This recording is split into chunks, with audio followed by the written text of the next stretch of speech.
nakakatawa talaga itong aming Aquarium 3-in-1 filter. 5 months na siya naka-install. I-release ko lang siya weekly. And okay na okay pa kanya yung filter niya. Handaan dito, ang filter nito is hindi siya disposable. Ayan. Hugasan mo lang siya lagi para maka-filter siya ng dumi ng isda. And meron itong adjustment dito para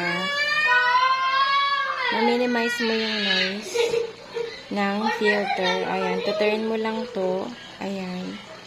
And super tipid nito sa kuryente. And sobrang mura lang. For 100 plus pesos, meron ka ng matibay at napakagandang filter. Ayan.